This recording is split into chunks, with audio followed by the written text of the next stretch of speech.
Hi everyone, I'm Sandra. Welcome back to my channel, or if you're new here, welcome.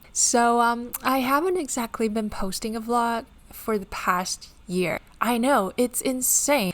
As of now, I am still in New York City, exactly 1 year after I graduated from Columbia Law School. And I really wanted to share with you what happened during the past year because a lot has happened, and I'm gonna roll it out in my upcoming videos. But first thing first, I'm gonna have to take you guys back to where all this craziness started. So sit back and enjoy. This is my vlog circa February 2022. But anyways, enjoy. 今天3度，3度，很温暖欸。So at this point, it was my second and last semester at Columbia Law School as an LLM, and I started to get used to living in New York City. You know, the weather, the people, the food prices, the crazy food prices. That's why I was wandering around in H Mart, grocery shopping for what I was gonna cook that night. And hey, that was a time when the world was crazy about Squid Game. Anyways, this is a typical day in my life as a student. I buy groceries, I buy food. Chipotle still is, my favorite takeout food because it's healthy, it's affordable, and it can always last for 2 meals. After a quick lunch, I had to head out to my corporate finance class, which is basically a course taken out from the business school, dumbed down for us lawyers. That said, there was still a lot of math going on, like you have to figure out the cost of equity through the CAPM formula, you know, all that kind of good stuff. Because I was trying so hard to get a good GPA, I spent an awful lot of time preparing for the class, doing the homework, going to TA sessions, and I did all that with one goal in mind. I really wanted to get a job in New York City. Like, seriously. But it wasn't easy. In fact, it was difficult as hell for someone like me to be hired in the legal industry. Someone who's a foreign-trained lawyer, who didn't go to college in the US, who instead of a JD holds an LLM degree. I had to be very compelling to persuade an employer to consider hiring me for a job that requires a high level of command of the English language, which is not my first language. And since I understood law to be a very prestige-obsessed profession everywhere in the world, I just figured a high GPA wouldn't hurt. And I wasn't wrong. It's just that there were also so many other boxes to check, I was kind of spread thin. Like that night, after 3 back-to-back courses, I didn't really have the energy to cook, so I just got some takeout. What's your name?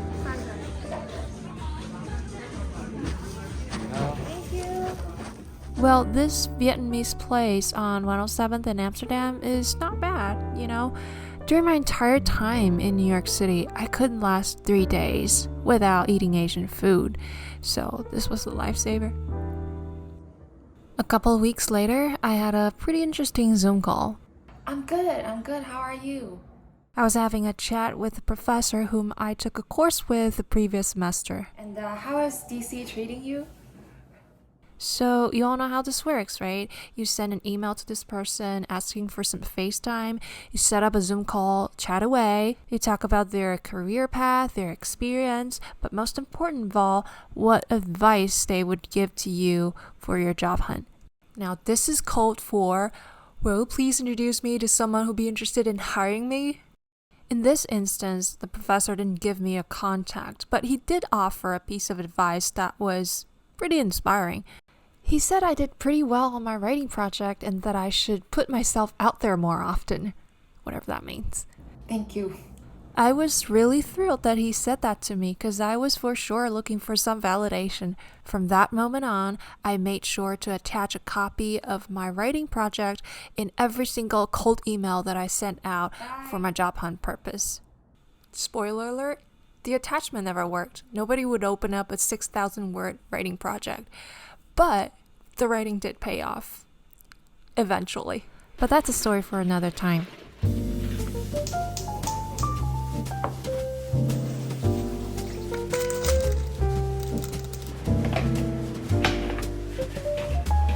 So I went on with my day, fixing lunch, preparing for class, you know the drill. Oh, wait, I remember I was watching one of Tayaga's videos that day and I nearly choked because he was just so funny. Oh, good times.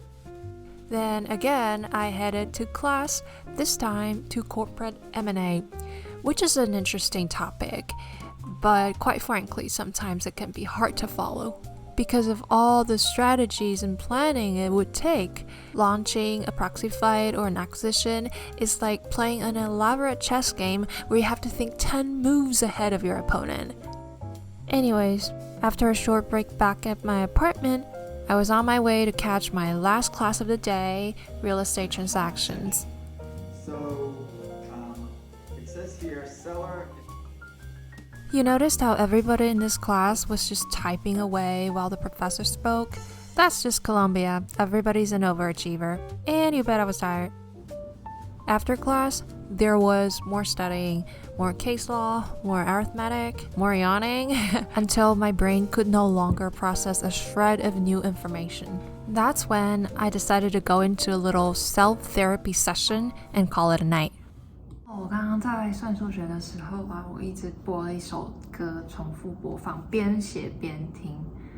那首歌叫做《Vienna》，它是在劝一个一直勇往直前的年轻人 slow down， 慢下来。Okay, and it goes like this. Slow down, you crazy child. You're so ambitious for a juvenile. But then if you're so smart, tell me, why are you still so afraid? Where's the fire? Where's the hurry about? You better cool off before you burn it out. You got so much to do and only so many hours in a day. Yeah, but you know that when the truth is so, that you can get what you want or you can just get old. You're gonna kick off before you even get halfway through. When will you realize Vienna waits for you?